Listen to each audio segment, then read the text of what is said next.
Dans l'épître aux Éphésiens, il nous est parlé de la souveraineté universelle du Seigneur Jésus. Elle nous est présentée ainsi. Et non seulement sa relation à l'Église. Il est la tête de l'Église qui est son corps. Il est Seigneur là, mais il est en outre bien au-dessus de tout gouvernement et autorité, principauté et puissance. Il est maintenant le Seigneur universel, il n'apparaît pas comme cela. Tout semblerait contredire le fait, mais il est nécessaire que nous soyons amenés à voir que la royauté, la seigneurie, la domination universelle du Seigneur Jésus, en ce moment présent, ne signifie pas nécessairement que tous apprécient cette seigneurie, ni que pour tous, dans l'univers, c'est un règne bienfaisant. Mais même si c'est le cas, cela ne change pas le fait. Il y a d'autres choses qui montrent également le fait d'une manière très positive. Bien sûr, notre trouble est que nos considérations sont tellement à courte vue. Nous vivons un court espace de temps, et ce laps de temps est d'une importance tellement considérable pour nous que notre vue des choses est si étroite. Si nous pouvions seulement adopter la longue vue et voir les choses du point de vue de Dieu, combien le résultat de nos propres cœurs serait différent. En disant cela, nous avons pensé le démenti largement répandu de la royauté, de la seigneurie, de la souveraineté du Seigneur Jésus-Christ.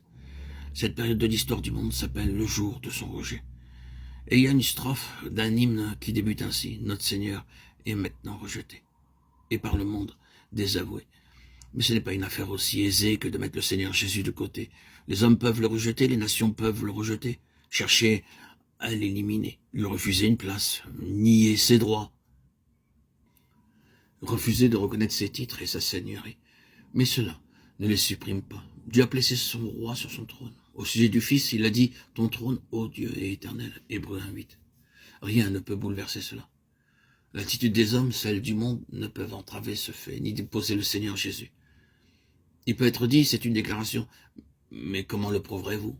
Eh bien, il y a des évidences. Nous avons l'évidence qu'il est Seigneur, qu'il tient les choses dans sa main souveraine, que rien ne peut prendre sa place. Regardez l'histoire et voyez ce qui a essayé de prendre la place du Seigneur Jésus dans sa souveraineté. De faire ce que seul le Seigneur Jésus pouvait faire. De provoquer un état de choses, d'accomplir ce qui est du ressort de la puissance du Fils seul. Et voyez à quel point ces efforts ont réussi. Tout ce qui cherche à provoquer un état de choses que seul le Seigneur Jésus peut établir est voué à l'échec. Vous pouvez voir que cela s'est répété maintes fois à travers l'histoire. La domination du monde a été recherchée par les uns et par les autres.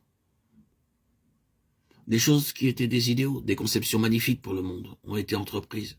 Et elles ont toutes échoué, toutes sombré. Les royaumes et les empires, les despotes, les dictateurs, les monarques se sont élevés et ont atteint un niveau formidable. Certains d'entre eux ayant un grand pouvoir, mais l'empire s'est brisé et passa, le règne a sombré. Ainsi, vous avez ces choses venant et passant à travers toute l'histoire. Et remarquez, toute la question est liée au Seigneur Jésus.